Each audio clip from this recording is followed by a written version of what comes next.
మనం పరిశీలన చేసినప్పుడు దీన్ని చేసినటువంటి సృష్టికర్త ఒకడు ఉన్నాడు అనేటువంటి విషయం మనకు అర్థమవుతుంది.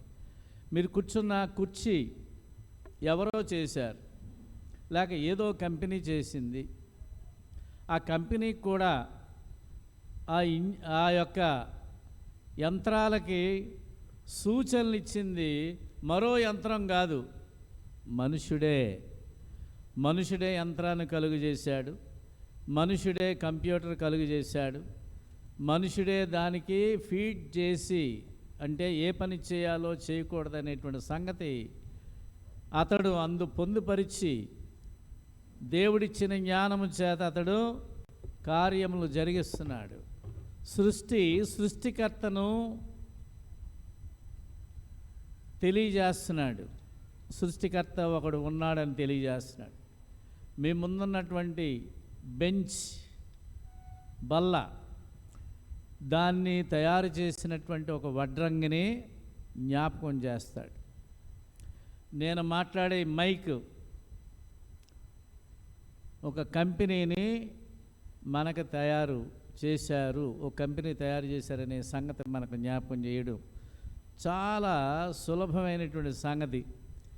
అయితే సృష్టి యావత్తు కూడా దేవుని మహింపరుస్తున్నట్టుగా మనకి కీర్తన 19:1 అంటాడు, ఆకాశములు దేవుని మహిమను వివరించుచున్నవి, అంతరిక్షము ఆయన చేతి పనిని ప్రచురపరుచుచున్నది. సృష్టి యావత్తు దేవుని మహింపరుస్తుంది.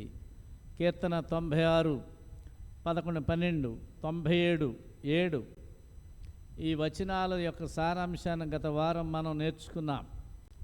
కానీ ఆదికాండం 1వ అధ్యాయము 26, 27 వచనాల్లో ఏ మానవుడు దేవుని పోలుకు చొప్పున చేయబడ్డాడో, దేవుని కంటే కొంచెం తక్కువ అనిగా చేయబడ్డాడో, ఆ మనుష్యుడు మాత్రము దేవుని మహిమపరిచే విషయంలో నిర్లక్ష్యము, నిర్లప్తత, భక్తిహీనత, అవిధేయత, విపరీతమైనటువంటి మనస్సు కలిగి దేవునికి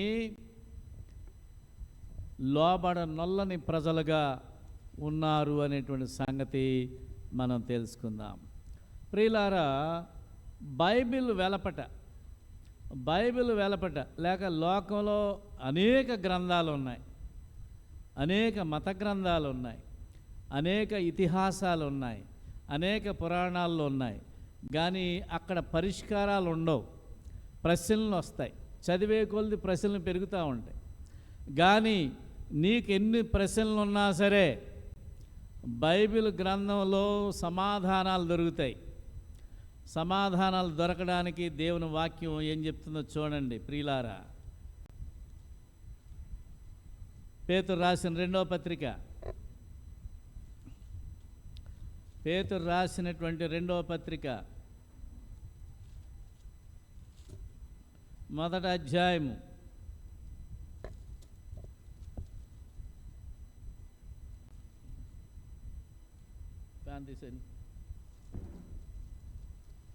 1వ అధ్యాయము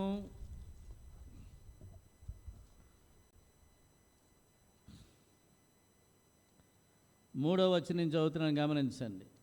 తన మహిమను బట్టి గుణాతిశయమును బట్టి మనలను పిలిచిన వాని గూర్చిన అనుభవ జ్ఞానమూలముగా ఆయన దైవశక్తి జీవమునకును భక్తికిని కావలసిన వాటన్నిటినీ మనకు దయచేయుచున్నందున, జీవమునకును భక్తికిని కావలసిన ప్రతిదీ కూడా దేవుడు మనకు అనుగ్రహిస్తున్నాడు. జీవం అంటే బ్రతకడానికి బ్రతుకుదేరు, జీవించి ఉండడానికి తగినటువంటి ఆరోగ్యం, ప్రతి అవసరాన్ని దేవుడు తీరుస్తున్నాడు. జీవమునకును భక్తికిని, భక్తి దేవుని యందు భయభక్తులు కలిగి ఉండడానికి, మీకు ఉత్పన్నమయ్యేటువంటి ప్రతి ప్రశ్నకి, ప్రతి సందేహానికి దేవుని యొక్క పరిశుద్ధ గ్రంథము సమాధానం ఇస్తుంది. బైబిలు ఇవ్వనటువంటి ప్రశ్న లేక బైబిల్ సమాధానం చెప్పని ప్రశ్నలు ఏవి కూడా లేవు అనేటువంటి సంగతి, ఇది అతిశయాస్పదంగా చెప్పేటువంటి మాట కాదు, గొప్ప కోసం చెప్పేటువంటి మాట కాదు. కానీ నేను ఒక విమర్శకుడిగా, ఒక అన్వేషిగా, ఒక సత్య అన్వేషిగా నిరంతరం నేను పరిశోధన చేస్తూ ఉంటాను బైబిల్ గ్రంథం. మీకు చెబుతూ, మిమ్మల్ని నమ్మిస్తూ, నేను నమ్మడానికి నేను కూడా అనేక హేతుబద్ధమైనటువంటి సంగతులు నేను పరిశోధన చేస్తూ ఉంటాను. మీకు వచ్చే ప్రశ్నలు నేనే వేసుకుని దానికి సమాధానాలు వెతుకులాడుతూ ఉంటాను బైబిల్లో. అది నా పని, ఒక బోధకుడిగా నేను చేసేటువంటి పని అది. ఈ పని ఒకరోజు కాదండి, నిరంతర శ్రామికుడిగా చేసేటువంటి పరిశోధన, అన్వేషణ. కాబట్టి ప్రియులారా, తన మహిమను బట్టి, గుణాతిశయమును బట్టి మనల్ని పిలిచిన వారిని గూర్చిన అనుభవ జ్ఞాన మూలముగా ఆయన దైవశక్తి జీవమునకును భక్తికిని కావలసిన వాటన్నిటినీ మనకు దయచేయుచున్నందున, దేవుడు మనకు బ్రతకడానికి కావలసినటువంటి విషయాలు ఆయన జవాబులు ఇస్తున్నాడు. దేవుని యందు భయభక్తులు కలిగి ఎందుకు ఉండాలి, ఎందుకు దేవుణ్ణి నమ్మాలి అని చెప్పడానికి కూడా దానికి తగినటువంటి సమాధానాలు ఆయన ఇస్తున్నాడు అనేటువంటి సంగతి మనం గమనించాలి. కాబట్టి సృష్టికి దేవునితో వాదం లేదు, సృష్టికి దేవునితో తగువు లేదు, ఏ విధమైనటువంటి వివాదాలు లేవు సృష్టికి. ఆకాశం దేవునితో వివాదం పడదు, గొడవ పడదు. సూర్యుడు దేవునితో వివాదం పడ్డు, గొడవ పడ్డు. చంద్రుడు, నక్షత్రాలు, భూమి, నీరు, అగ్ని, వాయువు, భూమి మీద ఉన్నటువంటి ప్రాణులు ఎవ్వరూ కూడా దేవునిపై తిరుగుబాటు చేసి దేవునితో గొడవ పడాలనేటువంటి ఆలోచన రాదు. కానీ దేవుని పోలుకు చొప్పున చేయబడినటువంటి మానవుడు మాత్రమే దేవునిపై తిరుగుబాటు చేస్తాడు, దేవునితో వాదిస్తూ ఉంటాడు, దేవుని వేధిస్తూ ఉంటాడు, దేవుణ్ణి ఏదో విధంగా అవమానపరచాలని చూస్తూ ఉంటాడు. కానీ వాటన్నిటినీ క్రీస్తు ప్రభువారు సిలువలో భరించి మనకు బదులుగా మనం చేసిన పాపములకు ప్రాయశ్చిత్తముగా మన స్థానములో మనం పొందవలసినటువంటి పాపము వలన వచ్చు జీతము మరణం అనేటువంటి శిక్షను క్రీస్తు ప్రభువారు భరించి ఆయన మనల్ని తన జీవమును మనకిచ్చి నిత్య జీవమునకు వారసులుగాను, నిత్య జీవమునకు శుభప్రదమైనటువంటి నిరీక్షణ గలవారముగా ఉండుటకు ఆయన ప్రియకుమారుడైన యేసు క్రీస్తు ప్రభు యొక్క పునరుత్థానము ద్వారా దేవుడు మానవ జాతికి ఒక గొప్ప పరిష్కారము ఇచ్చినట్టుగా మనము గమనించగలుగుతున్నాం. ప్రియ సహోదరి సహోదరులారా, మొదట మనం గమనిస్తే సృష్టి యావత్తు దేవుని మహింపరిచినప్పుడు మానవుడు ఎందుకు అవిధేయుడిగా ఉన్నాడు అని అంటే ఇక్కడే ఆ సంగతి తెలియజేస్తున్నాడు. 2 పేతురు 1:4 మనం చూస్తే, ఆ మహిమ గుణాతిశయములను బట్టి ఆయన మనకు అమూల్యములను అత్యధికములైన వాగ్దానములను గ్రహించున్నాడు. దురాశను అనుసరించడం వలన లోకమందున్న భ్రష్టత్వమును ఈ వాగ్దానముల మూలముగా తప్పించుకుని దేవ స్వభావమందు పాలివారన్నట్లు వాటిని అనుగ్రహించింది. లోకములో దురాశను అనుసరించటం వలన కలిగినటువంటి భ్రష్టత్వం ఉంది. ఎవడైనా చెడిపోవాలనంటే ఏం కావాలి నీకు? ఆశ ఉన్నా పర్లేదు, ఆశ ఉంటే బ్రతుకుతావు నువ్వు, దురాశ ఉంటే చెడిపోతావు. ఇటీవల ఒక ఐఏఎస్ ఆఫీసరు సస్పెండ్ అయింది. ఎందువలన తెలుసా? లంచం పుచ్చుకోవడం వల్ల. ఏమైంది? జీతం ఉంది, సరిపోదా? బ్రహ్మాండమైన జీతం ఒక ఐఏఎస్. ఏం కలిగింది ఆవిడికి? దురాశ కలిగింది. లంచం చాలా కంటికి ఇంపుగా ఉంటుందట, నోటికి చాలా తీగా ఉంటుందని చెప్తాడు లంచం గురించి దేవుడు సామెతల్లో మాట్లాడుతూ. తుదకు ఏమవుతుంది? అది దుష్ప్రచారం. లైఫ్లో, జీవితంలో ఆవిడ ఎక్కడికి వెళ్ళినా ఆ మచ్చ పోదు. ఎందుకు వచ్చిన బాధలు? దురాశ వలన లోకమందు భ్రష్టత్వం కలిగింది. అది నేత్ర దురాశ కానీ, శరీర దురాశ కానీ, నీ జీవపు డంభము కానీ, the pride of life, the lust of the flesh and the lust of I will give us the bad results and that will be forever. ఒకసారి నీ జీవితంలో ఒక మచ్చ పడితే ఆ మచ్చ ఏమవుతుందట, ఉదాహరణకి గాయం అవుద్ది, మనకి దెబ్బలు తగులుతూ ఉంటాయి. తర్వాత ఏం మిగులుద్ది? మచ్చ మిగులుద్ది. ఆ మచ్చ నువ్వు బ్రతికి ఉన్నంత వరకు, చచ్చే వరకు పోదు. నీకు ఒంటి మీద కురుపు వచ్చినా, ఒక గాయమైనా మానిపోద్ది, మాసిపోదు. మానిపోద్ది తప్ప మాసిపోకుండా ఉంటుంది. అది నీ జీవితం మీద పడినటువంటి మచ్చ కానీ, నీ గుణలక్షణాల్లో వచ్చినటువంటి చెడు లక్షణం కానీ, చెడు కార్యం వలన వచ్చినటువంటి ప్రభావం కానీ ఎప్పటికీ నిలిచే ఉంటుంది. వాటన్నిటినీ రూపుమాపు చేయడానికే యేసుక్రీస్తు ప్రభువారు ఈ లోకానికి వచ్చి ఉన్నాడు. కాబట్టి దురాశను అనుసరించి లోకమందు ఉన్నటువంటి భ్రష్టత్వాన్ని నుండి తప్పించుకోవడానికి మనము దేవ స్వభావమందు పాలువారమై ఉండుట ద్వారా మనకు అమూల్యములను అత్యధికములైన వాగ్దానములను దేవుడు మనకు అనుగ్రహించాడు. దేవుడు చేసిన వాగ్దానాలు ఏ రాజకీయ నాయకుడు చేయలేదు. తెలుసా మీకు ఆ సంగతి? ఏ రాజకీయ నాయకుడు కానీ, ఏ తండ్రి కానీ, ఏ తల్లి కానీ, ఏ సహోదరుడు కానీ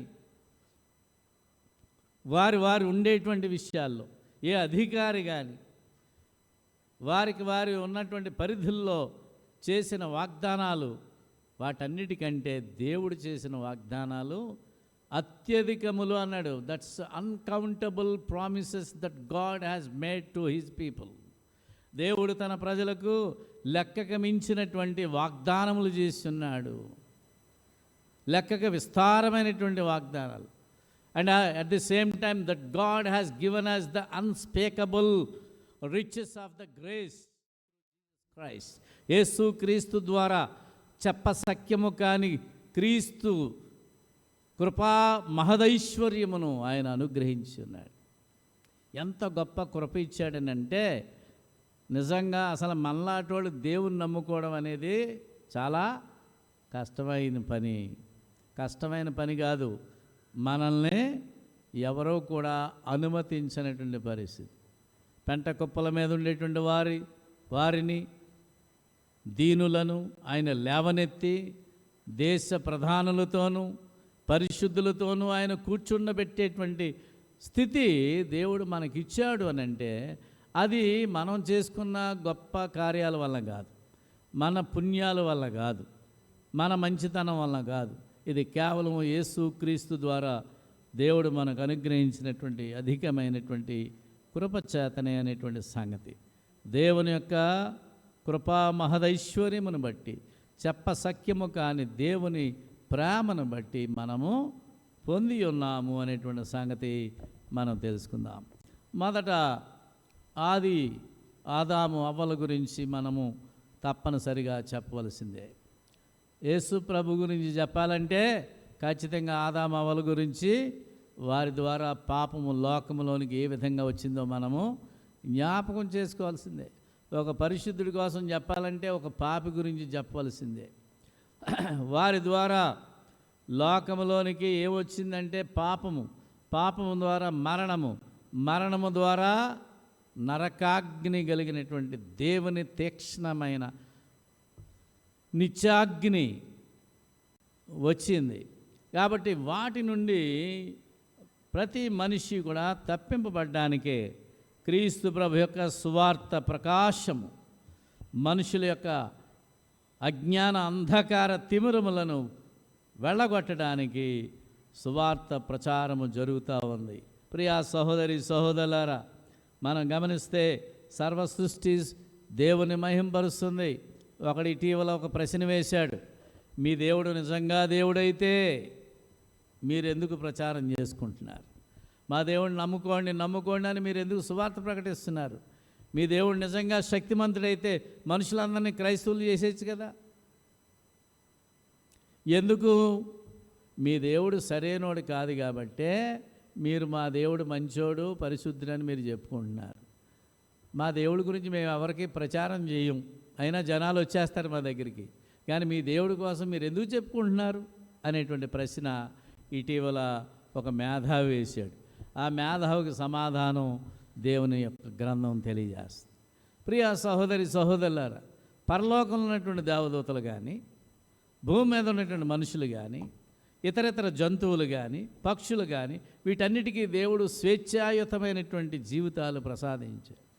ఈవేళ మీరు ఇక్కడికి వచ్చారు దేవుణ్ణి ఆరాధించడానికి. అది మీరు ఇష్టపడి వచ్చారా, బలవంతంగా వచ్చారా? ఎవరైనా పిలిస్తే వచ్చారా, లేక మీకు మీరుగా స్వచ్ఛందంగా వచ్చారా అని అంటే మీకు మీరే స్వచ్ఛందంగా వచ్చారు. ఇదే సమయంలో మీరు ఇంటి దగ్గర టీవీ వేసుకుని చక్కగా వేరుశనక్కాయలో బఠానీలో పక్కన వేసుకుంటూ సీరియల్ చూసుకోవచ్చు, సినిమాలు చూసుకోవచ్చు, లేక ఏదో పని మీద పోయి మీ పనులు చక్కబెట్టుకోవచ్చు, లేదా మీ బంధువుల దగ్గరికి వెళ్ళొచ్చు, లేక మీ బంధువులు మీ ఇంటికి వస్తే చక్కగా ఘుమఘుమలాడేటువంటి పలావలో బిర్యానీలో చేసుకుని మీరు హ్యాపీగా ఉండొచ్చు. అవన్నీ మానేసి మీరు వచ్చి ఎందుకు ఇక్కడ మీరు దేవుని ఆరాధన చేస్తున్నారు? ఏంటి అసలు కారణం అని అంటే ఒకే ఒక కారణం, కృతజ్ఞతా భావంతో మనం ఇక్కడికి వచ్చాం. నేను మిమ్మల్ని పిలవలేదు, మీరు నన్ను పిలవలేదు. నాకు పనులు లేవా? నేను కూడా మీకులాంటి వాడినే కదా, మీ బోటి మనిషినే కదా నేను కూడా. అయినా కూడా ఎందుకు వచ్చాం మనం? దేవుడు నన్ను కాపాడాడు. దేవుడు నన్ను ప్రతి దినము ప్రతి క్షణము నన్ను కాపాడి ప్రతి విధమైన కీడు నుండి, తెగుళ్ళు నుండి, ప్రమాదము నుండి, అవివేకము నుండి, అజ్ఞానము నుండి నన్ను తప్పించి, నష్టాల నుండి, మోసాల నుంచి తప్పించి నన్ను కాపాడాడు. కాబట్టి నా దేవునికి నేను కృతజ్ఞత తెలియచేయాలి. I wanted to thank my God by worshipping. The worship is nothing but kissing the hand of God. దేవుని ఆరాధన చేయడం అంటే ఏమిటిది? మనం గతంలో చెప్పుకున్నాం. దేవుని ఆరాధించడం అంటే దేవుని చేతిని తీసుకుని మనము ముద్దు పెట్టుకోవడం అన్నమాట. దేవుని చేయిని తీసుకుని ముద్దు పెట్టుకుని, దేవా నీకు వందనములయా, నీకు కృతజ్ఞతలు, నువ్వు నన్ను కాపాడినావు. అది చెప్తే బాగుంటుందా? జంతువులా కూడా మనం తోకూపుకుంటూ పోవడం బాగుంటుందా? లోకంలో జంతువులు ఉన్నాయి, జంతువులు బ్రతుకుతున్నాయి, పక్షులు బ్రతుకుతున్నాయి, చెట్లు చామాదులు బ్రతుకుతున్నాయి. అవి దేవుని మహింపరుస్తున్నాయని గత వారం మనం నేర్చుకున్నాం కదా. వాటికి ఉన్నటువంటి ఇంకిత జ్ఞానం కూడా మనకు లేదా? ఉండదా? ఉంటే ఏమైనా నష్టమా? చాలామంది ఈవేళ పనులు మానేసి దేవుణ్ణి ఆరాధిస్తూ ఉంటారు. తెలుసా మీకు ఆ సంగతి? కూలి పని మానేసి వీలైతే ఒక పూటే భోజనం చేసి ఆకలితో ఈవేళ ఉండేటువంటి ఎంతోమంది విశ్వాసులు ఉన్నారు. తెలుసా అండి మీకు? చాలా సంఘాల్లో. దురదృష్టవశాత్తు మన క్రీస్తు సంఘాలు అలాంటి వాళ్ళు ఉండరు. కానీ ఇతర మత శాఖల్లో అయితే దేవుని కోసం నిద్ర మానేసి, తిండి మానేసి, పని మానేసి దేవుణ్ణి ఆరాధన చేసేవాళ్ళు ఉండడం చాలా అదృష్టం. అట్టివారి ఏళ్ళ నేను సద్భావం కలిగి ఉన్నాను. ప్రియ సహోదరి సహోదరులారా, ఈ మాటలు ఎందుకు చెప్తున్నామంటే, దేవుడు సర్వ సృష్టిని సృజించి, అందులో మానవుని సృజించి, మానవుని భూమి మీద సర్వ సృష్టి మీద అధికారిగా ఏర్పాటు చేశాడు. కానీ అధికారాన్ని వాడు అవివేకం ద్వారా పోగొట్టుకున్నాడు. సాతాను మాయలో పడ్డాడు. ఆదామవ్వల దగ్గరికి సాతానుడు వచ్చాడు సర్పరూపంలో. మనం గమనిస్తే ఆదికాండం 3:1-6 ఇది నిజమా అన్నాడు. ఒక అనుమాన బీజాన్ని నాటాడు. తద్వారా మీరు ఆ పండు తినకూడని పండు, మంచి చెట్లు తెలివినిచ్చేటువంటి ఫలవృక్షాన్ని మీరు తింటే మీరు చావరు, మీరు దేవతల వలె అయిపోతారు. దేవతలు అంటే వేరే వాళ్ళు ఏదో పెద్ద గొప్పోళ్ళు అనుకున్నారు. ఈనాడు లోకంలో చాలామంది దేవతలను కొలుస్తున్నారు కదా, వాళ్ళు ఏదో పెద్ద గొప్పోళ్ళు అనుకుంటున్నారు. ప్రియా సహోదరి సహోదరులారా, దేవుడు పరలోకము నుండి క్రిందకి తరిమేస్తే పడ్డవాళ్లే దేవతలు. దేవుని సన్నిధానంలో ఎల్లప్పుడూ ఉండేవాళ్ళు దేవదూతలు. కాబట్టి నువ్వు దేవదూత సమానుడిగాను ఉండడానికి యేసుక్రీస్తుని నమ్ముకుంటున్నావు తప్ప పడిపోయిన వారి వలె ఉండడానికి, పడిపోయిన దేవతల వలె ఉండడానికి మనం ఇక్కడికి చేరుకోలేదు. ప్రియ సహోదరి సహోదరులారా, ఆదామవ్వలు వాళ్ళెవరో హై ర్యాంకింగ్ అనుకున్నారు, ఉన్నతమైనటువంటి వారేమో దేవతలు అనుకున్నారు. సాతాను యొక్క వలలో పడిపోయారు. తినకూడని పండు తిన్నారు, తద్వారా దేవుని ఆజ్ఞను అతిక్రమించి పాపము చేసిన వారయ్యారు. మనకు యోహాను పత్రిక, 1 యోహాను పత్రిక 3:4 అంటాడు, పాపము చే ప్రతివాడును ఆజ్ఞను అతిక్రమించుచున్నాడు, ఆజ్ఞ అతిక్రమమే పాపము అని దేవుని యొక్క వాక్యము సెలవిస్తుంది. దేవుని మాట వినకపోవడం దేవుడు క్షమింపని నేరం. ఎందుకనంటే ఆయన నిన్ను పుట్టించాడు, నీ రూపురేఖలు దిద్దాడు. ఈరోజు నువ్వు అద్దం ముందు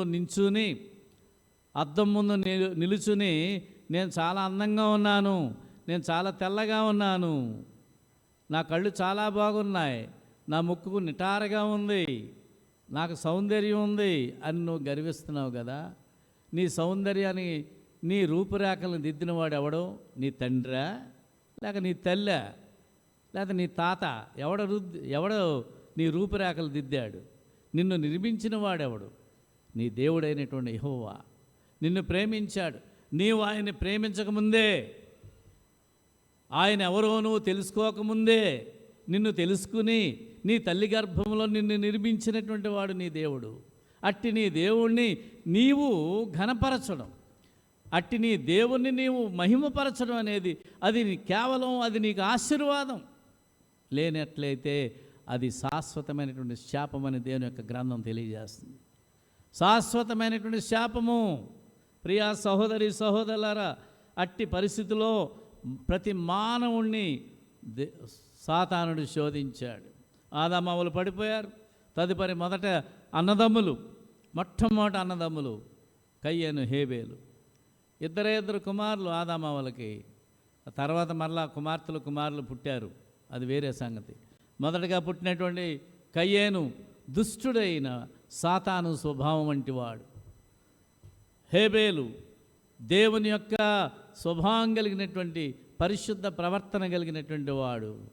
చివరికి సొంత అన్నయ్య తమ్ముడి మీద పడి తమ్ముడిని చంపేశాడు. ఎంత ఘోరాతి ఘోరమైనటువంటి పరిస్థితి. ఈవేళ నా అన్నయ్యకి మంచి పేరు వచ్చింది అని అంటే మనం ఏం చేస్తామండి? సంతోషిస్తామా? బాధపడతామా? అసూయ పడతామా? లేక నా చెల్లెలకి మంచి పేరు వచ్చింది, నా స్నేహితుడికి మంచి మార్కులు వచ్చాయి అని మనం సంతోషిస్తున్నాం. మనం సంతోషించి అభినందిస్తాం, శభాష్ అని అంటాం. కారణం, నీలో దైవ స్వభావం ఉండడం వల్ల, నీలో దేవుడు ఉండడం వల్ల నువ్వు ఆ పని చేయగలవు. కానీ ఇతరులు అలా లేరే, లోకంలో ఆ విధంగా లేరు కదా. లోకంలో ఉన్నటువంటి కయ్యను ఏం చేశాడు? తన తమ్ముడికి మంచి పేరు దేవుడు ఇచ్చినందుకు హేబేలును దేవుడు అంగీకరించినందుకు వెంటనే పొలంలో అతన్ని చంపాడు. ప్రియా సహోదరి సహోదరులారా, అంత అసహనం, అంత ద్వేషం, అంత అసూయ మొట్టమొదటి అన్నయ్యలోనే వచ్చింది అని అంటే లోకము ఎంత భ్రష్టత్వంలో పడిపోయింది. లోకంలో ఉన్నటువంటి సాతానుడు ఎంత నీచుడు. నువ్వైతే దేవుల్లో ఉండాలి, లేకపోతే సాతాన్లో ఉండాలి. మూడో స్థలం లేదండి. There is no neutral place. Either you will be in God nor in Satan. There will be no third place to exist your life. నీ జీవితాన్ని కొనసాగించాలంటే అయితే నువ్వు దేవుల్లో ఉండాలి, లేదా సాతాన్లో ఉండాలి. అబ్బాబ్బా నాకు ఇద్దరు వద్దండి, నేను న్యూట్రల్గా ఉంటాను, మధ్యలో ఉంటాను, మూడో స్థానంలో ఉంటానంటే కుదరదు. నువ్వు దేవుణ్ణి దెయ్యాన్ని తిరస్కరించినా నువ్వు ఎవరిలో ఉన్నట్టో తెలుసా? సాతాన్లో ఉన్నట్టే. సాతాను యొక్క పాలసీ ఒకటే, నన్ను నమ్మకపోయినా పర్వాలేదు కానీ దేవుణ్ణి మాత్రం నమ్మడానికి వీల్లేదు. నువ్వు దేవుడిని నమ్ముకుంటావా? నమ్ముకో, దేవుడు చెప్పినట్టు చేయకు. నువ్వు గుడికి వెళ్తావా? వెళ్ళు, కానీ వాక్యం వినకు. నువ్వు పాట పాడతావా? పాడు, పూర్తిగా పాడకు. నువ్వు ప్రార్థన చేస్తావా? ప్రార్థన చేయి, కానీ నమ్మకు, దేవుడిస్తాడని నమ్మకు. అంటే సాతానుడు మన భక్తిని ఏ విధంగా చెడగొట్టాలో చక్కగా ఎరిగినటువంటి వాడు.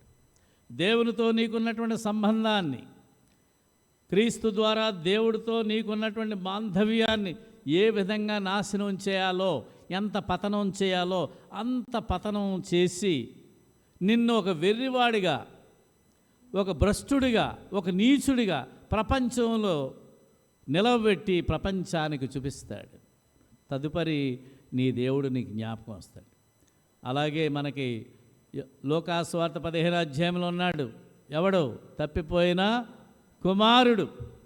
తండ్రి ఆస్తి తీసుకున్నాడు, దూరదేశానికి వెళ్ళాడు, దుర్వ్యాపారం చేశాడు, చివరికి భ్రష్టుడైపోయాడు. ఆస్తి అంతా పోయింది, అన్నం పోయింది, వాడి దగ్గర శుభ్రం పోయింది, చివరికి ఆహారం కూడా పెట్టేవాడు ఎవడు లేడు.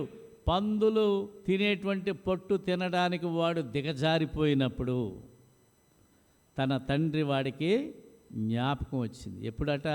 అతనికి బుద్ధి వచ్చినప్పుడు తండ్రి జ్ఞాపకం అయింది. ప్రియా సహోదరి సహోదరులారా, మీరు ఎక్కడున్నారు? మీరు దేవుని సన్నిధానంలో ఉన్నారు. దేవుని యందు భయభక్తులు కలిగి ఉండాలి మనం. కాబట్టి సాతాను యొక్క వల ఏ విధముగానే ఉంటుంది.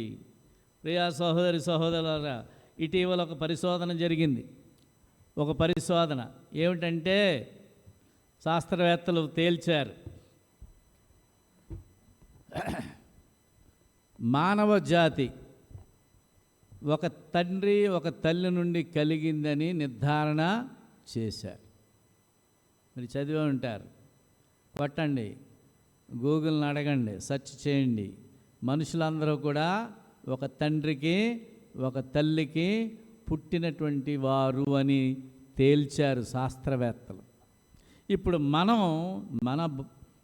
మన భారతదేశం గొప్ప దేశం. ఎంత గొప్ప దేశం అంటే ఏమండి, కులాల ద్వారా, ప్రాంతాల ద్వారా, భాషల ద్వారా, మతాల ద్వారా ముక్కలైపోయి చెక్కలైపోయి ఒకరినొకరు శత్రువులుగా, ఒకరంటే ఒకరికి విపరీతమైనటువంటి అసహ్యత పెరిగి ఒకరినొకరు నాశనం చేసుకుని తుదకు నాశనం అయిపోయేటువంటి స్థితిలో మన దేశ పరిస్థితి ఉంది. మన దేశమే కాదు, ప్రపంచంలో చాలా చోట్ల ఇలాంటి నీచ స్వభావం కలిగినటువంటి వారు ఉన్నారు. కారకుడు ఎవడు? వారిని నడిపించేవాడు ఎవడు? ఏ విధంగా ఈ అసహ్యత పెరుగుతుంది? ప్రేమకు బదులు అసహ్యత, ఐక్యతకు బదులు అనైక్యత, శత్రుత్వాన్ని, స్నేహానికి బదులు శత్రుత్వం పెంచి పోషించేటువంటి వాడెవడు? గమనించండి. సృష్టి యావత్తు దేవుని మహిమపరిచినప్పుడు మానవుడు మాత్రమే ఎందుకు దేవుడిని మహిమపరచలేకపోతున్నాడు? దేవుడు ఒకటే చెప్తున్నాడు, 2 ప్రధానమైన ఆజ్ఞలు ఇచ్చాడు. నీ దేవుడైన యెహోవా అద్వితీయ ప్రభువు కనుక నీవు పూర్ణ హృదయముతో, పూర్ణాత్మతో, పూర్ణ మనస్సుతో, పూర్ణ శక్తితో, పూర్ణ బలముతో నీ దేవుడైన యెహోవాను ప్రేమించుము. నెంబర్ 1. రెండో ఆజ్ఞ, నిన్ను వలె నీ పొరుగువానిని ప్రేమించుము. ఎందుకు ప్రేమించాలి పొరుగువారిని అని అంటే, వీళ్ళందరూ ఒక తల్లిదండ్రులకి పుట్టినటువంటి వారు. వీళ్ళందరూ తల్లిదండ్రులకు పుట్టిన వారు. నువ్వు సంఘంలో అంగీకరిస్తావు, బయట అంగీకరించలేవు. సంఘంలో ఎస్ అవునండి అని అంటావు, బయటికి వెళ్ళేటప్పటికి ఏమండి మాకు కులస్థలే కావాలండి, పెళ్ళికి మా వంశస్థులనే చేసుకుంటామండి. ఏమిటిది? ఇదా క్రైస్తవ ధర్మం? అదా నువ్వు నమ్మేది? అంటే సంఘంలో ఒక రకమైన విశ్వాసం, బయటికి వెళ్ళాక ఇంకో రకమైన విశ్వాసమా? అంటే నువ్వు బయటేమో సాతాను సంబంధివి, సంఘంలో దేవుని సంబంధివా? నీవు ప్రశ్న ఎప్పుడైనా వేసుకున్నావా? దేవుడు సంతోషిస్తాడా? ఈ విధమైనటువంటి లక్షణాలు దేవుడు అంగీకరించే లక్షణాలేనా? ప్రియా సహోదరి సహోదరులారా, అందరూ ఒక తండ్రికి పుట్టినటువంటి వారైతే ఎందుకు ఇన్ని రకాల భేషజాలు, ఎందుకు ఇన్ని రకాల వ్యతిరేకతలు, ఎందుకు ఇన్ని రకాల అభ్యంతరాలు, ఎందుకు ఇన్ని రకాల మోసాలు? ఈ లోకంలో ఒకరినొకరు దోచుకుంటూ ఉంటారు. ఇద్దరు పేకాట ఆడుతూ ఉంటారు. ఇద్దరు కూడా కష్టపడి తెచ్చిన సొమ్ము, ఒకరి కష్టార్జితాన్ని ఒకరు దోచుకోవాలని పేకాటలు ఆడుతూ ఉంటారు. ఎప్పుడైనా గమనించారా? జల్దీబాయ్, ఈ మధ్య జల్దీబాయ్ ఆట ఒకటి వచ్చింది. ఏం చేస్తున్నారు? ఒకళ్ళదొకళ్ళు దోచుకోవడానికి. నువ్వు దోచుకునేది ఏమిటో తెలుసా? అవతల వ్యక్తి యొక్క కుటుంబ సభ్యుల నోటి దగ్గర కూడు అనేటువంటి సంగతి తెలుసా నీకు? అది ఎంత భయంకరమైనటువంటి శాపమో తెలుసా? జూదం అనేది ఎంత భయంకరమైందో తెలుసా? జూదం వలన కుటుంబాలు, వంశాలు, దేశాలు నాశనం అయిపోతాయన్న సంగతి తెలుసా? ఇవా దేవుడు చెప్పింది? ఒక తల్లి తండ్రికి పుట్టినటువంటి మనుషులు ఒకరినొకరు దోచుకోవడం, ఒకరినొకరు మోసం చేయడం, ఒకరినొకరు దొంగతనం చేసుకుని సంతోషిస్తారా? ఇది ఎంత పైచాచికమైనటువంటి ఆనందం! ఇది సాతాను సంబంధమైనటువంటి అరాచకం కాదా? దేవుడి వీటిని క్షమిస్తాడా? దేవుడు ఇట్టి వాటిని సహిస్తాడా? దేవుడు ప్రేమిస్తాడా? ఇట్టి వాటి వల్ల దేవుడు ఆయన తన కృపను విస్తరింపజేస్తాడా? ఎంతకాలం ఆయన చేస్తాడు? ఎంతకాలం సహిస్తాడు? ఆలోచన చేయండి ప్రియా సహోదరి సహోదరుల. దేవుడు అనేటువంటి అంశంలో లోకం చెప్పేటువంటి నిర్వచనం ఏమిటంటే, దేవుడు అనగానే స్త్రీ స్వరూపాన్ని చూపిస్తూ ఉంటారు. దేవుడు అనేటువంటి మాటే పురుష సంబంధమైనటువంటి శబ్దం. దేవుడు అనేటువంటి మాట యొక్క శబ్దమే పురుషుని యొక్క అర్థం, పురుషుని యొక్క భావం. అలాంటిది దేవుడు అనగానే స్త్రీ స్వరూపాన్ని చూపించి ప్రజలు మోసం చేస్తున్నారంటే అది ప్రజలకు తెలియలేదా? గ్రహించరా? మరికొందరేమో స్త్రీ పురుషుడు ఇద్దరు కలిపితే దేవుడు అని అంటున్నారు. అది ఇంకెంత భయంకరమైన సంగతి. ప్రియా సహోదరి సహోదరులారా, చాలా సందర్భాల్లో మనం దేవుని యొక్క వాక్యంలో కూడా ఏమంటాడంటే, ఒకని తల్లి వానిని ఆదరించినట్లు నేను వానిని ఆదరించుచున్నాను. అంటే దాని అర్థం దేవుడు తల్లినా? నో, దేవుడు తండ్రే, కానీ తల్లిగా కూడా ఆయన ఆదరిస్తాడు. ఏమండి, ఆయన పాపం ఆయన భార్య చనిపోయిందండి, ఆ పిల్లలకి ఆయనే తండ్రిగా తల్లిగా పోషిస్తున్నాడండి అంటారు. అంటే ఒక తండ్రి తన భార్య చనిపోతే పొద్దున వరకునేమో ప్యాంటు చొక్కా వేసుకుని సాయంత్రం చీర కట్టుకుంటాడా? అదే దాని అర్థం కాదు కదా. అలాగే తండ్రి తల్లిగా కూడా ఒక్కోసారి బిడ్డల్ని సాకుతూ ఉంటాడు, పోషిస్తాడు, కాపాడుతాడు. తల్లి ఒక్కోసారి తండ్రిగా కూడా వ్యవహరించి బాధ్యతలను మోస్తుంది, బాధ్యతలు నెరవేరుస్తూ ఉంటారు తండ్రిగా. అలాగని తండ్రి అయిపోరు కదా. తల్లి తండ్రి అవ్వదు, తండ్రి ఏమో తల్లి అవ్వదు. అంటే బాధ్యతలు మోసినంత మాత్రాన దేవుడు స్త్రీ అవ్వడు. ఒక తల్లిగా దేవుడు బాధ్యతలు మోసినంత మాత్రాన దేవుడు స్త్రీ అని కాదు. కాబట్టి మానవ జీవితంలో చాలా సందర్భాల్లో మానవుడు లోకం ఏం చెప్తుందంటే, దేవుడు అనగానే సగం మానవ స్వరూపం, సగం జంతువు స్వరూపం. ఆ విధంగా దేవుడిని ప్రజల్ని ఒప్పించి లేక నమ్మించి మోసగించి పూజలు జరిగిస్తున్నారు. మరికొందరేమో పూర్తిగా జంతు స్వరూపాన్ని చూపించి దేవుడని అంటున్నారు. దీనికి కారణం ఏంటి అని అంటే, రోమిలకు రాసిన పత్రిక 1వ అధ్యాయం 20వ వచనం తీయండి. రోమాపత్రిక 1వ అధ్యాయం 20వ వచనంలో ఆయన అదృశ్య లక్షణములు అనగా ఆయన నిత్యశక్తియు దేవత్వమును జగదుత్పత్తి మొదలుకొని సృష్టింపబడిన వస్తువులను ఆలోచించడం వలన తేటవాగుచున్నది గనుక వారు నిరుత్తరులై ఉన్నారు. దేవుని యొక్క అదృశ్య లక్షణములు అనగా ఆయన నిత్యశక్తి దేవత్వమును జగదుత్పత్తి వస్తువులను ఆలోచించుట వలన అన్నాడు తప్ప జగదుత్పత్తి మొదలుకొని సృష్టింపబడిన వస్తువులను చూచుట వలన అని చెప్పలేదు దేవుడు. ఒక వస్తువు దేవుడు చేసిన సృష్టిని మీరు పరిశీలన చేస్తే ఆ సృష్టము చేసినటువంటి సృష్టికర్త మరొకడు ఉన్నాడు. మీరు ఒక పువ్వును చూడండి, ఒక పండును చూడండి, ఒక చెట్టును చూడండి, ఒక గడ్డిని చూడండి, ఒక పర్వతాన్ని చూడండి, ఒక నదిని చూడండి, ఒక సూర్యుని చూడండి, చంద్రుని చూడండి, నక్షత్రాలను చూడండి. వాటన్నిటినీ చేసినప్పుడు వీటిని చేసినటువంటి వాడు ఒకడు ఉన్నాడు అని మనకి జ్ఞాపకం చేస్తారు. సృష్టికర్తను జ్ఞాపకం చేస్తుంది. కానీ సృష్టికర్త ఏం చెప్పాడో మనకి సృష్టి తెలియచేది. కానీ సృష్టికర్త మనకు అనుగ్రహించినటువంటి పరిశుద్ధ గ్రంథం మాత్రమే మనకు తెలియజేస్తుంది. మీకు మొదట్లో చెప్పాను, లోకంలో చాలా మత గ్రంథాలు ఉన్నాయి. అవి మీరు చదివితే అలా మత గ్రంథాలే కాదు, తాత్విక గ్రంథాలు ఉన్నాయి, తత్వవేత్తలు రాసినటువంటి పుస్తకాలు ఉన్నాయి, గ్రంథాలు ఉన్నాయి.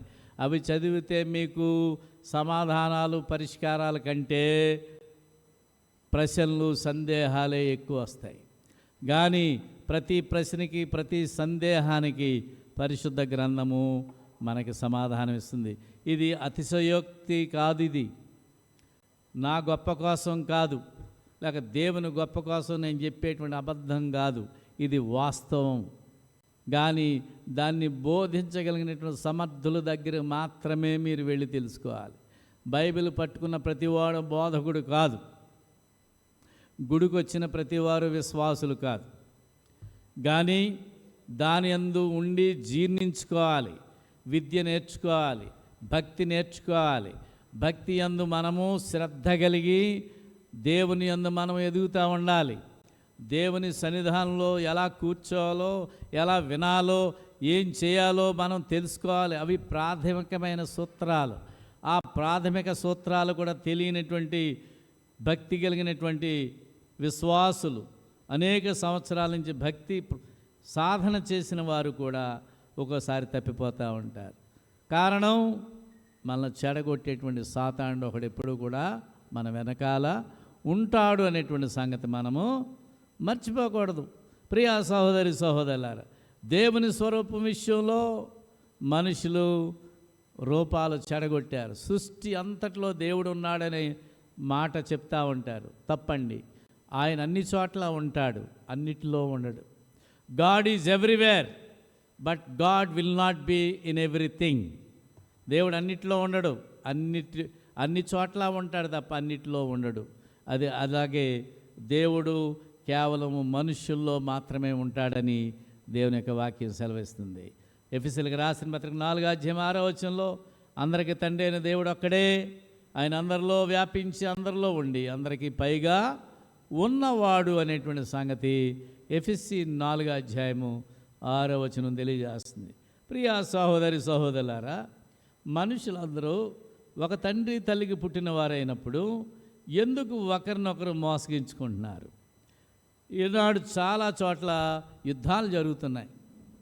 యుద్ధాలు దేనికోసం జరుగుతున్నాయి? ఒకడంటాడు యుద్ధం చేసి శాంతిని స్థాపించడానికి అంటాడు. ఎంత వెరితనం చూడండి. యుద్ధం చేయడం ఎందుకు? శాంతి స్థాపన చేయడం ఎందుకు? మనకు తెలుగులో సామెత ఉంది, అడుసు తొక్క నేల కాలు కడగ నేల. నువ్వు అడుసు తొక్కితే కదా కాలు కడుక్కోవాలి. యుద్ధం చేస్తే నీకు శాంతి కావాలి. నువ్వు నోరు మూసుకుని నీ పని నువ్వు చేసుకుంటే శాంతితో పని, అదే శాంతి కదా. ఇంక మళ్ళీ శాంతి చర్చలు ఇవన్నీ చేసేసి శాంతి నోబెల్ బహుమతి పొందాలని ట్రంప్ గారు ప్రయాసపడుతున్నాడు. అతను ఎంత వెర్రోడో చూడండి. యుద్ధం చేసేసి జనాలను అమాయకులను చంపేసి ప్రపంచ శాంతి బహుమతి పొందడమా? ఎంత వెర్రితనం అది. అసలు నిజంగా అతడు మనిషేనా? అసలు నిజంగా క్రైస్తవుడైనా? అతడు క్రైస్తవుడయ్యి క్రైస్తవ లోకానికి తలవంపులు తెచ్చాడు అని నేను చెప్పగలను.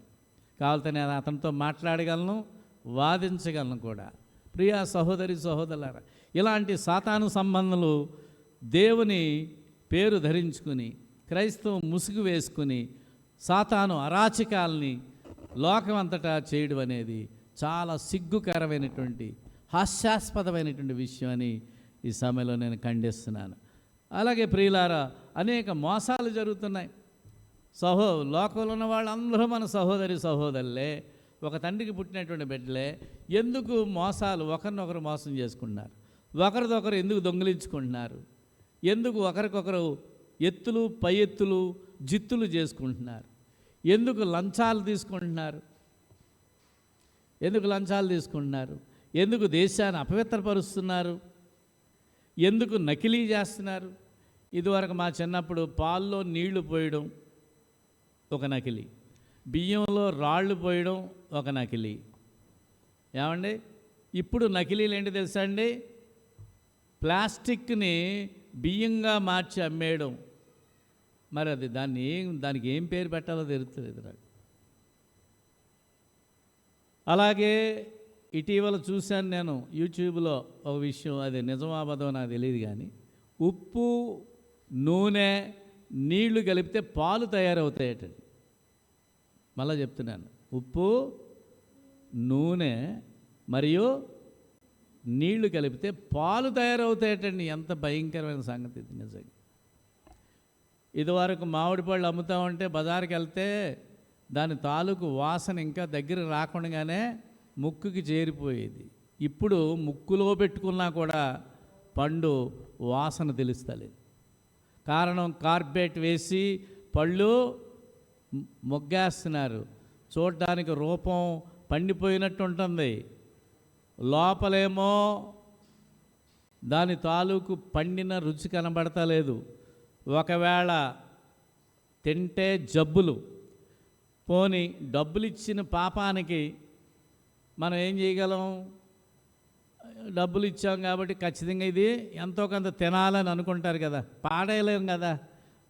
తింటేనేమో జబ్బు, పాడేస్తేనేమో నష్టం. ఇంతగా లాభం ఎవరికి? అమ్మిన వాడికి. పోనీ అమ్మిన వాడైనా, పోనీ ఏమన్నా వాడికి ఏమైనా దీవెన? పోనీ 10 మందిని సంతోషపరిచాడైనా దీవెన ఏమైనా వస్తుందా? మహాశాపం.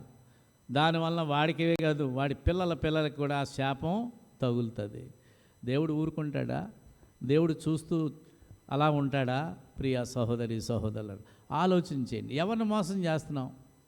ఒక తండ్రికి పుట్టినటువంటి బిడ్డలుగా లోకస్తులు అందరూ ఉన్నప్పుడు ఒకరినొకరు దోచుకోవడం, ఒకరిదొకరు దాచుకోవడం, ఒకరినొకరు మోసం చేయడం, ఒకరి మీద ఒకరికి ఎత్తులు పై ఎత్తులు చేయడం, ఇవన్నీ కూడా అలా నకిలీ కార్యక్రమాలు. ప్రతి పదార్థంలో, ప్రతి వస్తువులు ఇప్పుడు నకిలీ వచ్చేసిందండి. మరి అప్పుడప్పుడు మనం చూస్తూ ఉంటాం, ఫస్ట్ క్వాలిటీ అండి అంటారు చీర. ఫస్ట్ క్వాలిటీ కాదు, ఫస్ట్ క్వాలిటీయే, కానీ మ్యానుఫ్యాక్చరింగ్ డిఫెక్ట్స్ ఉన్నటువంటి వాటిని తీసుకొచ్చి అమ్మేస్తున్నారు. వారు అక్కడ పెద్ద పెద్ద లాట్లు వేసి అమ్మేస్తారు. ఏది? ఫస్ట్ క్వాలిటీ చీరల్లో మన కంటికి కనిపించని కొన్ని లోపాలు ఉంటాయండి. ఏది? తయారీలో ఉండేటువంటి లోపాలు ఉన్నటువంటి వాటిని మిషన్ ఏం చేస్తుందంటే తీసి పక్కన పారేస్తుంది. తీసి పారేసిన పక్కనే ఒక చీర, అది 2000 రూపాయల చీర ఉందనుకోండి, దాన్ని ఈ కొనుక్కునే వాళ్ళు ఏం చేస్తారంటే పెద్ద లాటు కొనుక్కుంటారు. ఆ 2000 రూపాయల చీర ఈయనకి 100కో 150కో వస్తుంది. దాన్ని వారు ఏం చేస్తారంటే 1000 రూపాయలకి మనకు అమ్ముతారు. మనం అనుకుంటాం ఇంత క్వాలిటీ ఉన్నటువంటి చీర ఇంత తక్కువ ఖరీదుకి ఫలానా షాప్లోనే దొరుకుద్ది అనేది ప్రజల యొక్క వెర్రితనం. కానీ వాడు సొమ్ము చేసుకునేది ఏమిటనంటే, ఎందుకు పనికిరాని తీసి పారేసిన దాన్ని తెచ్చి అమ్ముకుంటున్నారు. ఆ రకంగా ఒక చిన్న షాపు మెయింటైన్ చేయలేనోడు ఒక్కోడికి ఎక్కడ పడితే అక్కడే షాపులు తెరిచేటువంటి సామర్థ్యం, డబ్బులు వస్తున్నాయి. కారణం ఏంటండి? మోసం, నకిలీ. ఇవి ఎవరు గ్రహించాలి? ప్రజలు గ్రహించాలి. ఎవరు తయారు చేస్తున్నారు? ఎవరు చేస్తున్నారు? వీటన్నిటికీ కర్త ఎవడు? కర్త కర్మ క్రియ ఎవడు అనుకుంటున్నారు మీరు? సాతానుడు. లోకములో భ్రష్టత్వము సాతాను ద్వారా వచ్చింది. లోకంలో మోసము, దొంగతనము, ఎత్తులు, చిత్తులు, ఇవన్నీ ఈనాడు రాజకీయ సంబంధమైనటువంటి సంగతులు. ఇదివరకు రాజనీతి ఉండేది, రాజనీతి పోయింది. నాయకుల్లో రాజనీతి పోయి రాజకీయం వచ్చింది. ఈ రాజకీయానికి నీతి ఉండదు, న్యాయం ఉండదు, తండ్రి ఉండడు, తల్లి ఉండడు. చేసినటువంటి భాషలు నీటి రాతల కింద వెళ్ళిపోతూ ఉంటాయి. ఇచ్చిన వాగ్దానాలన్నీ కూడా నీటి రాతలుగా పోయేటువంటి పరిస్థితి. అంటే మావోడండి, మావోడు సంపాదించుకొనేయండి అనేటువంటి ఉద్దేశమే తప్ప ప్రజలకి ఎంత న్యాయం జరుగుతుంది, ప్రజల్లో అతడు ఎంత నీతినిస్తున్నాడు, చెప్పిన మాట ఎంతవరకు దక్కించుకుంటున్నాడనే ఆలోచన మనం చేయమా? చేయకూడదా? పోని మనం చెయ్యం, మనకు ఎందుకు వచ్చిన గొడవ అని వదిలేస్తే దేవుడు ఊరుకుంటాడా? దానికి తగినటువంటి శిక్ష దేవుడు వేయడా? ప్రియా సహోదరి సహోదరుల, ఈనాడు ప్రతి మనుషుడు నేనే ప్రపంచాన్ని నడిపించేస్తున్నాను అనుకుంటున్నాడు. డొనాల్డ్ ట్రంప్ అనుకుంటున్నాడు ప్రపంచానికి నేనే నాయకుడిని, నా ద్వారా ప్రపంచం నడిచేస్తుంది అనుకుంటున్నాడు. కానీ దేవుడేమైపోయాడు మరి? ఎవడ మట్టుకాడే ప్రపంచాన్ని, దేశాన్ని, రాష్ట్రాన్ని, జిల్లాని, గ్రామాన్ని నడిపించేస్తే దేవుడేమైపోయినట్లు లెక్క. చివరికి నీ కుటుంబాన్ని నడిపించేవాడు కూడా దేవుడే కాదా? చివరికి నిన్ను నడిపించేవాడు కూడా దేవుడు కాదా? ఏం ఆలోచన చేస్తున్నావు? ఏ రకంగా ఉంది దేశం? ఏ రకంగా ఉంది ప్రపంచం? ప్రియా సహోదరి సహోదరు, మన అంశం మరోసారి మీకు జ్ఞాపకం చేస్తున్నాను. యావత్ సృష్టి అంతా దేవుని మహింపరిచినప్పుడు మానవుడు ఎందుకు దేవునికి అవిధేయుడిగా ఉన్నాడు? కారణం సాతాను వాణిని మోసగించాడు. దేవుడు మనల్ని రోబోల కింద తయారు చేయలేదు. రోబోల కింద తయారు చేస్తే మనం చెప్పుకున్నాం చూసారా, ఒకడు వేసిన ప్రశ్న ఏమిటది? మీ దేవుడు నిజమైన దేవుడు అయితే మీరు ఎందుకు ప్రచారం చేస్తున్నారు? మీ దేవుడు ఓ చిటికేస్తే వచ్చేస్తారు కదా ప్రజలందరూ ఆయన దగ్గరికి. అంటే దేవుడు మనుషుల్ని స్వేచ్ఛాయుతమైనటువంటి వారిగా చేశాడు, స్వాతంత్రాలను ఇచ్చాడు తప్ప దేవుడు ఎవరిని కూడా మనుషులుగా తయారు చేయలేదు. ఒకవేళ మనుషులుగా తయారు చేస్తే మనం వస్తువులు అవుతాం తప్ప మనుషులు అవ్వం. మనం మనుషులుగా స్వచ్ఛందంగా దేవునితో నడవచ్చు, స్వచ్ఛందంగానే దేవుని విడిచిపెట్టి మన ఇష్టానుసారంగా మన జీవితం కొనసాగించవచ్చు. కానీ ప్రతిదానికి ఫలితాలు ఉంటాయి. For every action there will be a reaction. For every action there will be a reaction. ప్రతి చర్యకు ప్రతిచర్య ఉంటుంది. నువ్వు మంచి చేస్తే మంచి ఫలితాలు, చెడు చేస్తే చెడు ఫలితాలు. దేవుని నమ్ముకుంటే నిత్య జీవం, సాతాను నమ్ముకుంటే నిత్య అగ్ని, నరకం ఉంటుంది అనేది సర్వసాధారణంగా మనం నమ్మేటువంటి విషయం. కాబట్టి ప్రియా సహోదరి సహోదరులారా, ఈ లోకంలో మత్తయి సువార్త 24:12 అంటాడు. మత్తయి సువార్త 24:12 యేసు ప్రభువారు అన్నాడు, అక్రమము విస్తరించుట వలన అనేకుల ప్రేమ చల్లారును. అక్రమము విస్తరించుట వలన అనేకుల ప్రేమ చల్లారిపోవును. ఈనాడు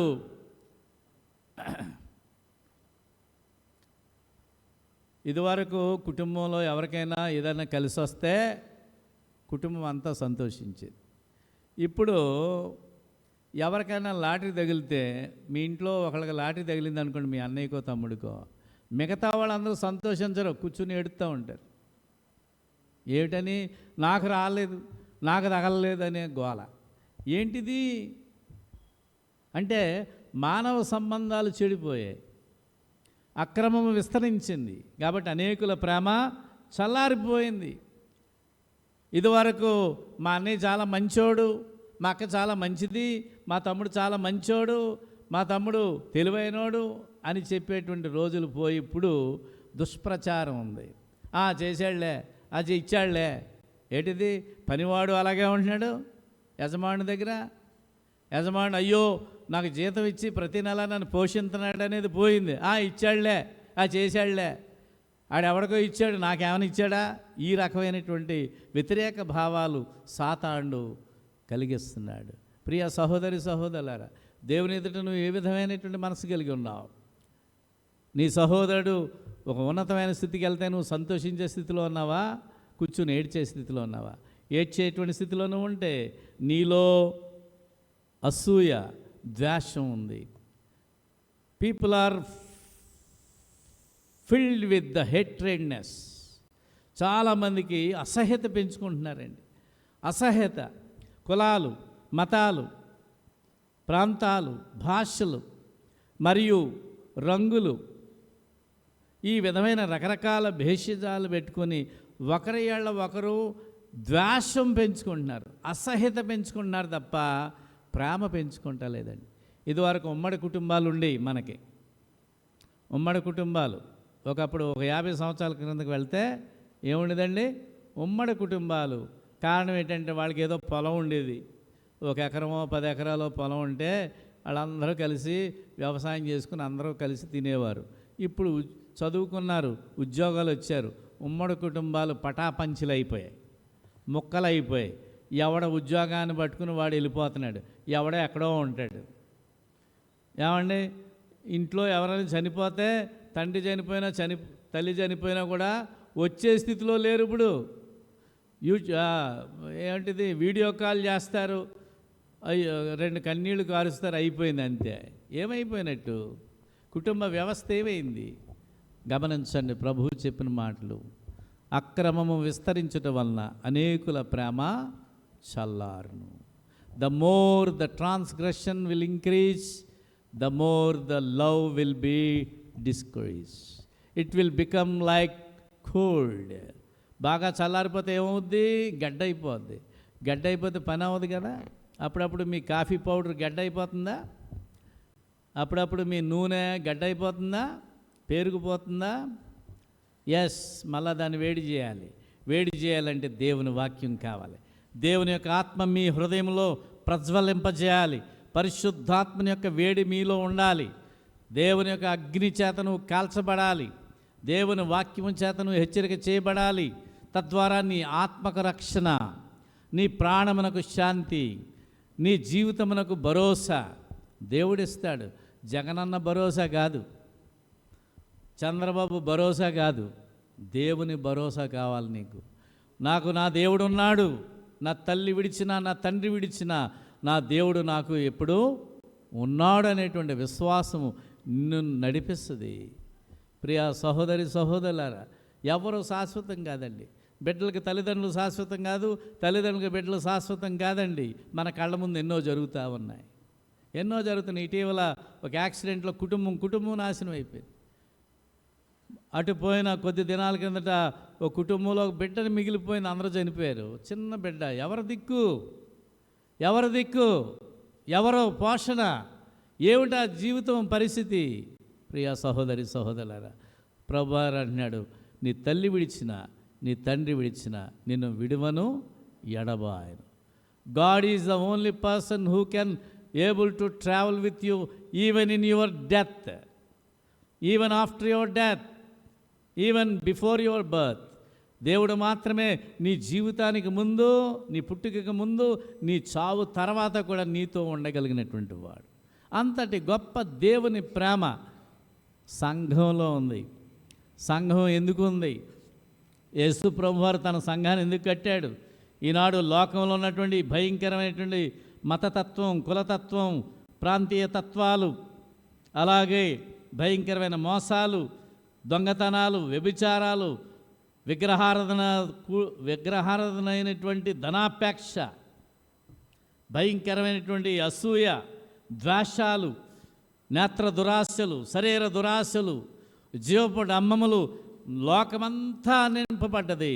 కాబట్టే సువార్త ప్రచారం జరుగుతుంది. దేవుడు స్వచ్ఛందంగా మీరు రండి అని ఆయన పిలుస్తున్నాడు. యెషయా గ్రంథం 1వ అధ్యాయంలో 2వ అధ్యాయంలో అన్నాడు, ఇదిగో మీరు రండి, మీ పాపములు ఎర్రని వలె ఉన్నా కూడా వాటిని నేను హిమమంత తెల్లగా చేస్తాను. మీరు నాతో వచ్చి వాదించండి. You can debate with God. Ask whatever the question you has, you can ask God. God is going to answer your doubts and questions. He is openly asking all the people to come to him and have the rest. Priya సహోదరి సహోదరులారా, ప్రభువారు అన్నాడు, మీరు నా యందు మీరు రండి, నా యొద్దకు రండి, నేను మీకు విశ్రాంతినిస్తాను. Come unto me the heavy laden, that I will give you the rest. The rest in the peace will passeth the understanding in Christ Jesus. ఆయన అన్నాడు, మీకు శాంతిని, సమాధానాన్ని ఇస్తాను, మీకు జవాబులు ఇస్తాను, మీరు ప్రశ్నలకి, మీ సందేహాలకి నేను శాంతిని, ఉపశమనాన్ని కలిగిస్తాను, మీ జీవితాలకి రక్షణ, మీ ఆత్మకు రక్షణ నేను ప్రసాదిస్తానని క్రీస్తు ప్రభు ద్వారా దేవుడు మనకు తెలియజేస్తున్నాడు. కాబట్టి ప్రియా సహోదరి సహోదరులారా, ఈ లోకంలో మనం జీవించిన కాలంలో, ఈ లోకంలో మనం బ్రతికున్నంత కాలం దేవునికి మనము దగ్గరగా ఉండాలి, దేవుని రక్షణలో ఉండాలి, దేవుని యొక్క మనస్సు మనం కలిగి ఉండాలి. లోకంలో అది లేదండి. మీ స్నేహితులు మిమ్మల్ని మోసం చేస్తారు తెలుసా? Your best friends will deceive you someday.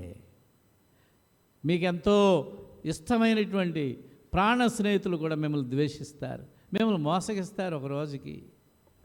మీరు దెబ్బతింటారు సుమా, కానీ మీ దేవుడు మిమ్మల్ని మోసం చేయడు. క్రీస్తునందున్నటువంటి సహోదరులు ఎవరు కూడా మిమ్మల్ని ద్వేషించరు, మిమ్మల్ని మోసగించరు, మిమ్మల్ని దూషించరు, మీ కొరకు చెడ్డ ప్రచారం చేయరు, దుష్ప్రచారం చేయరు. కారణం, వారు అందరికీ కూడా దేవుని మనసు ఉంది. దేవుని వాక్యము నిత్యము వారి హృదయంలో మండుతుంది, సజీవంగా ఉంది.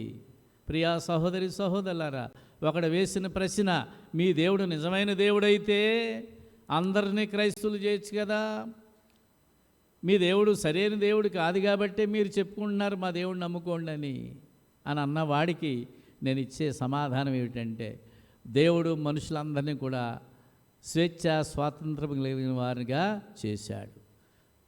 దేవుడు ఎవరిని కూడా మర మనుషులుగా తయారు చేయలేదు, రోబోలుగా తయారు చేయలేదు. కాబట్టి స్వచ్ఛందంగా నేను ఇష్టపడి దేవునితో నడవచ్చు, నాకు ఇష్టం లేకపోతే విడిచిపెట్టి పోవచ్చు. నేను ఇష్టపడి దేవుని నమ్ముకుని క్రీస్తులో కొనసాగితే నిత్య రాజ్యము, నిత్య సంతోషం. నేను ఇష్టపడక దేవుని విడిచిపెడితే నిత్యాగ్ని, ఎల్లప్పుడూ పండ్లు కొరుకుట, ఏడ్చుట, పండ్లు కొరుకుట, వేదనకరమైనటువంటి స్థితి పొందడమే తప్ప ఉపశమనం అనేది దొరకని విషయము. కాబట్టి ప్రియా సహోదరులారా, ఈ లోకములో సృష్టి అంతా దేవుని మహింపరుస్తుంది. మనుషులు మాత్రమే దేవునిగా మహింపరచకపోవడానికి గల కారణం, సాతాను వారిని పాడు చేశాడు. లోకములో భ్రష్టత్వం ఉంది, లోకంలో మోసం ఉంది, లోకంలో దగా ఉంది, లోకంలో అన్ని రకాల పాపాలు ఉన్నాయి. వాటి నుంచి తప్పించుకోవడానికే మనము క్రీస్తు సంఘములో చేర్చబడ్డాం. క్రీస్తు సంఘములో సర్వసత్యం ఉంది, పరిశుద్ధత ఉంది, నీతి ఉంది, నీ ఆత్మకు నిత్య రాజ్యమును గూర్చినటువంటి హామీ ఉంది, గ్యారంటీ ఉంది. కాబట్టి అట్టి అమూల్యములను, అత్యధికములైనటువంటి వాగ్దానములు దేవుడు మనకు క్రీస్తు ద్వారా అనుగ్రహించినందున వాటిని మనం పొందడానికి మనం ప్రయాసపడాలి. చివరిగా ఎఫెసీయులకు రాసిన పత్రిక 1వ అధ్యాయము 3వ వచనంలో అంటుంది, మన ప్రభు అయిన యేసుక్రీస్తు తండ్రి యొక్క దేవుడు స్తుతింపబడునుగాక, ఆయన పరలోక సంబంధమైన ప్రతి ఆశీర్వాదమును క్రీస్తు నందు ఆయన మనకు అనుగ్రహించినాడు. The heavenly blessings were given in Christ Jesus. Is it not something? భూ సంబంధమైన ఆశీర్వాదాలు ఏమిటవి? చాలా తాత్కాలిక. నాకు సుమారు 9 ఇళ్ళు ఉన్నాయి. నాకు 9 ఇళ్ళు ఉన్నా కూడా అవి ఏంటవి? అశాశ్వతమైనవి. కొంతకాలానికి బిల్డింగు రాలిపోద్ది. ఏమిటండి, ఏమంటారు దాన్ని? శిథిలమైపోద్ది. ఏవి ఉండవు కదా. ఒక కాలానికి నా శరీరము క్షీణించిపోద్ది. మా బాహ్య పురుషుడు దినదినము కృషించుచున్నాను, ఆంతర్య పురుషుడు దినదినము నూతన పరచబడుచున్నాడని కొరింథీ పత్రికలో పరిశుద్ధాత్ముడు పౌలు ద్వారా తెలియజేసి, మన శరీరం కూడా వాడిపోతుంది చూసారా, వయసుని బట్టి. కానీ ఏది శాశ్వతం? దేవుని రాజ్యము శాశ్వతం. దాన్ని సంపాదించుకోవడానికి ప్రయత్నం చేద్దాం. ఈ లోకంలో ఎన్ని ఇళ్ళు కట్టినా, ఎన్ని ఆస్తులు సంపాదించుకున్నా కొంతకాలమే. అది కూడా నువ్వేమి అనుభవించలే పూర్తిగానే. మేము పైన ఇల్లు కట్టాం, పైన ఉంది, బ్రహ్మాండమైంది. కానీ బూజులు, దోమలు, ఎలకలు ఇవన్నీ తిరుగుతూ ఉన్నాయి పైన. నేను ఉండను, సంవత్సరానికి ఒకసారి కూడా నిద్ర చేయను నేను దానిపైన. ఎందుకని? దేవుని సేవకుల కోసం ఏర్పాటు చేసాం. ఎవరైనా వస్తే అక్కడ ఉంటారు, లేకపోతే అది అలా ఖాళీగా ఉండడమే. పోనీ అద్దెకి ఏమైనా ఇస్తున్నావా? అద్దెకము. ఏంటి ప్రయోజనం? Though you have material things like car, a wonderful mansion, whatever you have, those things very temporary things, uncertain things. Even you cannot enjoy them, you cannot enjoy with them. వాటిని మనం సంతోషపరచలేము, మనం సంతోషంగా ఉండలేము. బెంగే ఎప్పుడు చూసినా ఆ పైన ఏమున్నాయో, సరిగ్గా ఉందో లేదో తుడిపించాలి, కడిగించాలి, తుడిపించాలి, కడిగించాలి తప్ప అందులో నివసించాలనేటువంటి తీరిక మాకు ఉండదండి. ఆ తీరిక మాకు ఉండదు, ఎవరైనా వస్తూ ఉంటారు అంతే. ఎందుకు, ప్రయోజనం ఏంటి? అదే డబ్బులు నేను ఇంకో చోట నేను ఇన్వెస్ట్ చేసి ఉంటే ఎంత బాగుండు అనిపిస్తుంది. కానీ అప్పటికున్న జ్ఞానం అలాగా నడిపించింది. ఇవన్నీ మీకు ఎందుకు చెప్తున్నా అంటే ప్రియులారా, శాశ్వతమైన దేవుడు, శాశ్వతుడైనటువంటి దేవుడు, శాశ్వతమైన దేవుని రాజ్యం, ఆయనతో సహవాసం శాశ్వతం. దానికోసం మనం ప్రయాసపడితే మన జీవితాలు ధన్యం అవుతాయని ఈ సమయంలో నన్ను నేను హెచ్చరించుకుంటూ ప్రేమపూర్వకంగా మీకు హెచ్చరిక తెలియజేస్తున్నాను. కొద్ది మాటలు దేవుడు దీవించుగాక. ఆమేన్.